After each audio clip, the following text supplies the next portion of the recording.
আজকে আমি রান্না করব মাগুর মাছ। মাগুর মাছ সচরাচর আমরা খাই না, কিন্তু আমাদের বাসায় সেদিন কিছু মাগুর নিয়ে আসছিল।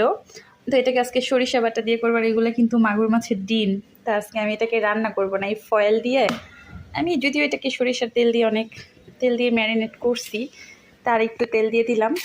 আর এটাকে এখন এইভাবে মুড়িয়ে, এই যে দেখেন আজকে এখানে আনো যে আমি রান্না করছি, এখনো এটা আমি অবশ্য খুলি নাই, আমি জানি না এটা কেমন হয়েছে। বিসমিল্লাহ।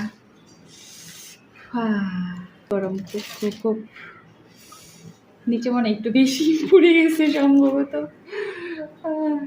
যাই হোক, আমি খেয়ে বলি কেমন হয়েছে। ওই পিঠটা ঠিক আছে, কিন্তু ওই পাশটা মানে একটু বেশি পুড়ে গেছে। আর ডিমগুলা যে কই গেছে গা, এটা মনে হয় ডিম নাকি? হ্যাঁ মনে হয়, এই যে ডিম ডিম ডিম, এই যে এলো ডিমটা। একটু খেয়ে দেখি কেমন হয়েছে। শিং মাছের আসলে এটা এই রেসিপিটা আমি কোনো নাম জানি না। সর্ষে ভাপা হতে পারে, ভাপাও না, এটা সর্ষে পুরা পুরা। বিসমিল্লাহ।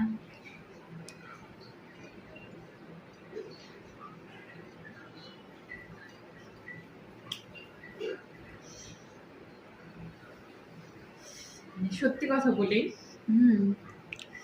এটা একটু যে উপরে একটু বেশি পুরো পুরো হয়েছে। তো সত্যি কথা বলি, এইটার জন্য আমার মনে হয় কি এটার টেস্টটা বেড়ে গেছে। ঠিক আছে, অনেস্টলি রিভিউ দিই, সত্যি অনেক মজা হয়েছে। আপনারাও বাসায় ট্রাই করে দেখতে পারেন, অনেক মজা। সচরাচর এই খাই না, কি বলে এটারে, মাগুর মাছ বা শিং মাছ, এটা খাই না, একদমই খাই না। আমাদের বাসায় কেউই খায় না, কিন্তু ভালোই লাগবে আসলে।